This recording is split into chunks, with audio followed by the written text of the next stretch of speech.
Hello friends, good afternoon.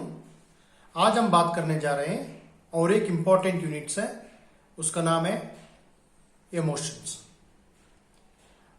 Friends, आप लोगों को पता है इमोशंस एक ऐसा इम्पॉर्टेंट कंपोनेंट है जो साइकोलॉजिकल स्टडी में हमने करते हैं। जो साइकोलॉजी सब्जेक्ट हम उसके बारे में बहुत चीजें बातें करते हैं, वो भी एक इम्पॉर्टेंट एस्पेक्ट है हमारा कॉग्निशंस का। तो इमोशंस के बारे में हम क्यों जानना है, किस तरह से examination point of view emotions को पढ़ना है फ्रेंड्स, उसके बारे में थोड़ा सा मैं आपको डिस्कस करना चाहता हूं। देखिए, इमोशंस की अगर हम बात करें, इमोशंस का मतलब होता है हमारा फीलिंग्स, हमारा भावना होता है। हमने कभी गुस्सा होते हैं, कभी सैड होते हैं, कभी एंजॉयफुल होते हैं। कई बार हमारा फीलिंग्स क्या होता है, डिप्रेसिव हो सकता है। तो ये क्या होता है, वेरिएशंस चलते रहेगा हमारा लाइफ में। तो इमोशंस को as a psychology student, as a assistant professor आप बनना चाहेंगे यूजीसी नेट एग्जाम में, तो इमोशंस को समझना पड़ेगा हम लोगों को कि इमोशंस का नेचर क्या होता है। इमोशंस जैसे कि सब्जेक्टिव फीलिंग्स होते हैं। हम अगर मान लीजिए सुबह का जो हमारा मूड है वो दोपहर में ऐसा नहीं होता, मतलब ऐसा ही जो सुबह था तो दोपहर में चेंज होगा और तो शाम को चेंज हो जाएगा। और हम गुस्सा करने का तरीका भी अलग होते हैं और उसमें भी टाइप्स होते हैं, जो जल्दी ज्यादा गुस्सा करना और थोड़ी सी गुस्सा करना, और ज्यादा दुखित होना और थोड़ा सा दुख होना। इस तरह से वेरिएशंस मूड, हम मूड में जो वेरिएशंस बोलते हैं, हमने कई बार बोलते हैं कि हमारा मूड आज ठीक नहीं है और इनका मूड आज ठीक नहीं है, ये इसलिए मेरे साथ नहीं आ रहा। तो ऐसा हमारा डे टू डे लाइफ में अलग अलग कंटेक्स्ट में इमोशंस को हम डिफाइन करते हैं फ्रेंड्स। तो बेसिकली हम प्राइमरी इमोशंस को ज्यादा बात करते हैं क्योंकि अलग अलग वे में हम लोग इमोशंस को प्रिडिक्ट कर सकते हैं, लेकिन एग्जामिनेशन पॉइंट ऑफ व्यू से थोड़ा सा हम बेसिक समझने के लिए कोशिश करते हैं। तो प्राइमरी इमोशन सबको पता है, जो 6 टाइप्स ऑफ इमोशंस होते हैं, जैसे कि हम जॉय कह सकते हैं, सैडनेस कह सकते हैं, हैप्पीनेस कह सकते हैं, एंगर कह सकते हैं। तो और एक डिस्गस्ट हो जा रहा, हम कोई चीज को देख के डिस्गस्ट होते हैं। तो ये सारे प्रकार होते हैं इमोशंस का। तो इमोशंस को हम क्यों जाने, जब तक हम इसको समझेंगे नहीं, जो इमोशंस किस तरह से होते हैं, उसका नेचर कैसे होते हैं, तो हम इमोशन कंट्रोल करने का थेरेपी के बारे में बात नहीं कर सकते। इसलिए हम इमोशन को समझना बहुत जरूरी है। क्वेश्चंस कैसे आते हैं, क्वेश्चंस कई बार नेचर ऑफ इमोशंस के ऊपर ही आ जाते हैं, जैसे कि which of the following is not nature of the emotions, या which of the following is the nature of the emotions. कुछ सिम्टम्स आपको दे देंगे, आप उसको बताना होता है कि भाई नेचर ऑफ सिम्टम्स जो क्या होते हैं। तो ये चीज हो गई हमारा नेचर ऑफ सिम्टम्स। अब देखिए, हम जो इमोशंस को दो पहलू में हम डिस्कस करते हैं। One is the physiological emotions, जो हमारा हम इमोशंस होते हैं तब उसमें हमारा बॉडी में क्या क्या चेंजेस होता है। जैसे कि हम देख सकते हैं कि जैसे हमारा जो आई पुपिल्स होते हैं वो वाइड ओपन हो जाते हैं। हमारा बॉडी क्या होता है, एकदम ब्लड सर्कुलेशन बढ़ जाती है। ठीक है, हमारा बॉडी में जो ब्लड सर्कुलेशन बढ़ जाता है तो हो सकता है हमारा फेस रेडिश होने का चांसेस हो सकता है। हमारा ब्रीथिंग क्या होता है, वो एकदम फास्ट हो जाते हैं, ब्रीथ लेना ना, एकदम डर। हम अगर यदि हम फियर में रहते हैं, फियर भी एक इमोशंस है। यदि हम एंगर में हैं तो कई बार हम इस तरीके से, जैसे ब्लड प्रेशर बढ़ना और हमारा आई पुपिल्स जो वाइडली ओपन होना, और हम सांस को ज्यादा लेना, मतलब जो लेवल ऑफ ब्रीथिंग जो होता है वो बढ़ जाती है। तो ये सारे एक फिजियोलॉजिकल सिम्टम्स हैं। तो हमको समझना होता है। टेम्परामेंट हम कैरेक्टर बोल सकते हैं, एक तरह से टेम्परामेंट होता है, ओवरऑल बायोलॉजिकल प्रेजेंटेशन होता है। हम लोग किस तरीके से ये करते हैं, मतलब हम रिएक्ट करते हैं, जो हम रेस्पॉन्स करते हैं, वो भी एक इंपॉर्टेंट हिस्सा बनता है हमारा इमोशंस की। तो देखो, हम अभी जैसे कि हम लोग अगर फिजियोलॉजिकली हम बात करें तो हम, जो बंदा अगर इमोशंस में होता है, जो रो रहे हैं या डर रहे हैं या एंगर हुआ है, तो उसमें हमारा फिजियोलॉजिकली एक ऑटोनोमिक नर्वस सिस्टम और सोमेटिक नर्वस सिस्टम दोनों काम करती है। बहुत उसमें बहुत उस चीज को समझने के लिए हमको ऑटोनोमिक नर्वस सिस्टम, जैसे parasympathetic, sympathetic and parasympathetic system को भी समझना पड़ेगा, क्योंकि वहां पे बहुत चीज ये होती है। ये हो गई हमारा अब क्या कह सकते हैं कि हमारा फिजियोलॉजिकल लेवल। और हमारा साइकोलॉजिकल कैरेक्टरिस्टिक हमने देखा, जैसे एंगर है, जो ज्यादा एंगर होते तो उसमें हमारा पर्सनालिटी का अलग अलग हिस्सा पता लग जाता है, हम कैसे किस तरीके से गुस्सा करते हैं। कई बार ऐसा कहा जाता है कि एक्सट्रीम गुस्सा करना हमारा हेल्थ के लिए ठीक नहीं है। तो ये सारे इंपॉर्टेंट है।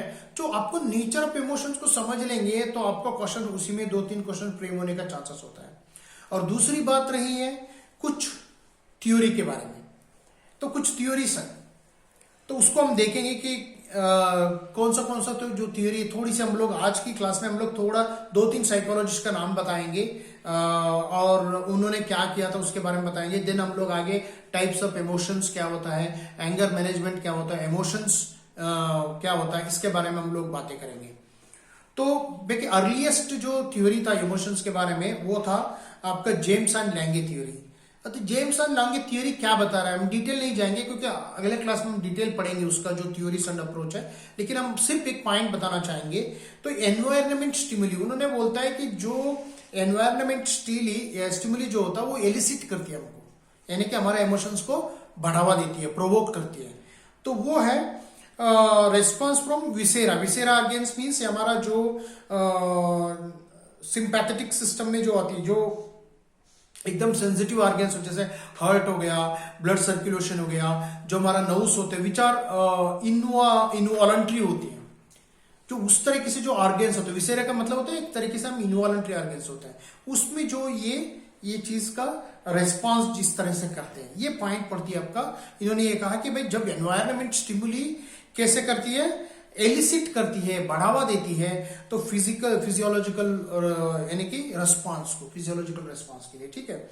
और एक इंपॉर्टेंट, ये तो ये पॉइंट हो गया, आपको याद रखना होगा कि हमारा एनवायरनमेंट स्टिमुली क्या करती है, बढ़ावा देती है विजुअल ऑर्गन्स को। अगर यदि पूछ लिया तो आपको समझ में आना चाहिए, जरूर आपको क्वेश्चन पूछने का चांसेस होते हैं।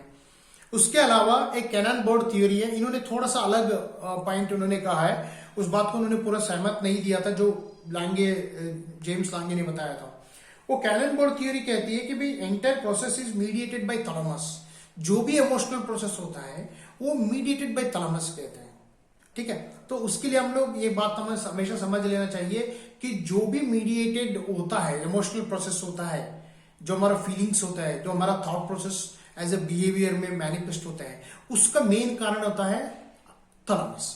थैलेमस क्या करती है, मीडिएटर के जैसे काम करती है। तो वो कैसे इंफॉर्मेशन दे देती है, उस तरीके से जब थैलेमस के थ्रू आती है तो सेरेब्रल कॉर्टेक्स और आपको स्केलेटल मसल्स, तो ये दोनों में उन्होंने अपना इंफॉर्मेशन को भेज देते हैं, मतलब वो एक्टिवेट कर लेते हैं उस चीज में। हमको पता लगता है, आपको स्केलेटल मसल में हमको एहसास होता है इमोशंस का, आपको पता होगा में इमोशंस होने के बाद हमारा बॉडी पूरी की पूरी क्या होता है, एकदम एक चार्ज, जैसे हम बैटरी चार्ज करते हैं ना, इस तरह से चार्ज हो जाते हैं। तो उस तरह से हमने सेरेब्रल कॉर्टेक्स यानी कि हमारा पूरा जो माइंड होता है वो भी कहीं ना कहीं, हम गुस्सा हो गए तो हम पूरा सर जो है हमारा दिमाग जो है एकदम हीट के जैसे महसूस होते हैं। तो ये चीजें हमारे लिए बहुत इंपॉर्टेंट है।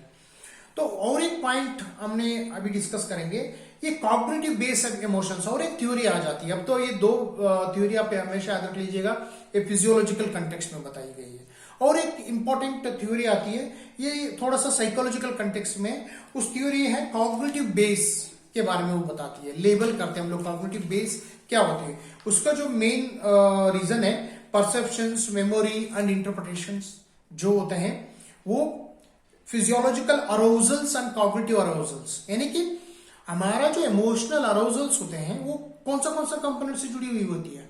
एक होता है हमारा परसेप्शन, जैसे कि हमारा परसेप्शन के हिसाब से तो हम इमोशन को एक्सप्रेशन करते हैं, और मेमोरीज, जैसे कि हम कोई भी, जैसे कि मान लीजिए हम हमारा कॉलेज डेज हम याद करते हैं, अभी मान लीजिए 10-15 साल से अपना कॉलेज डेज को आप याद करोगे तो वो मेमोरी क्या करती है आपको, फिर अगेन आपको इमोशंस, उस मेमोरी जो है इमोशन के साथ आती है, ठीक है। तो उस तरह से जो है आपका ये करना होगा। और एक ये इन्होंने जो स्कैचर एंड सिंगर करके एक साइकोलॉजिस्ट है, उन्होंने बोलता है जो इमोशंस होते हैं दो हिस्सा में होता है, वो क्या होता है, एक फिजिकल अरोजल होता है, एक होता है कॉग्निटिव अरोजल्स होते हैं, यानी कि कॉग्निटिव लेबलिंग करके भी बोलते हैं। इसको हम 2 फैक्टर थियरी बोलते हैं इमोशन में। 2 फैक्टर थियरी को आप याद रख लीजिएगा। तो ये जो चीज था एक टू फैक्टर थ्योरी, यानी कि 3 साइकोलॉजिस्ट का नाम ने हमने जिक्र किया जो सबसे इंपॉर्टेंट है। तो आने वाले दिनों में हम ये भी बताएंगे कि इमोशंस का मेजरमेंट कैसे किया जाता है, जो जो कैरेक्टरिस्टिक्स क्या होता है उस चीज को हम ध्यान रखेंगे। तो आज हम इतना ही आज का थोड़ा सा इंट्रोडक्टरी था, तो ताकि हम लोग फेब्रुवरी जो स्टूडेंट्स हैं उनको ये सारे टॉपिक का बेसिक आइडिया मिल जाए। तो ये मेरा प्लानिंग था कि आज करने के लिए। तो फ्रेंड्स अभी हम लोग आज के हम कंक्लूड करने से पहले मैं एक बात बताना चाहूंगा। आप लोग को पता है हमारा जो यूट्यूब कंटेंट बहुत अच्छा चल रहा है और आप लोग सपोर्ट दे रहे हैं, और हमारा सब्सक्राइबर्स और व्यूज भी 7000 क्रॉस किया है कि हमारा व्यूज, और आप लोगों की सपोर्ट की वजह से ये अच्छा हुआ है। तो मैं अभी भी आपसे यही निवेदन करता हूं, और मैं I am requesting you all to share these videos whenever you feel this is useful, and share with your friends, and if you are new one please don't forget to subscribe। जैसे bell icon होता है उसको bell दबाना होगा आप लोगों को। और एक बात है फ्रेंड्स, हम लोग अफोर्डेबल कॉस्ट में ऑनलाइन कोचिंग की हम तैयार कर चुके हैं, ऑलरेडी क्लासेस चल रहा है। आप लोगों को यदि जून का यदि आप टारगेट लिया है तो उसके लिए भी हमने ऑनलाइन क्लास शुरू किया है, और फरवरी मंथ का हम लोग क्रैश कोर्स शुरू कर रहे हैं। अगर आप क्रैश कोर्स ज्वाइन करना चाहते हैं तो आप ज्वाइन कर सकते हैं, नीचे दी गई मेरा नंबर होता है, और अबाउट सेक्शन में मेरा नंबर भी मैंने दी गई है। तो आपको कोई भी सुझाव है तो आप दे सकते हैं मुझे, आप मुझे कमेंट करके बता सकते हो, और आपकी जो अच्छा लगे, जो आपको सुधारना है हम लोगों की, आप लोग का सजेशन मैं वेट करते रहूंगा। और यही है आपकी सपोर्ट के लिए मैं आभारी रहूंगा, और आगे अच्छे कंटेंट लेते रहूंगा फ्रेंड्स। तो आज के मेरा यही क्लास था, आप लोगों की कोऑपरेशन के लिए मैं धन्यवाद देता हूं, और don't forget to subscribe and share and likes करना। Thank you so much friends.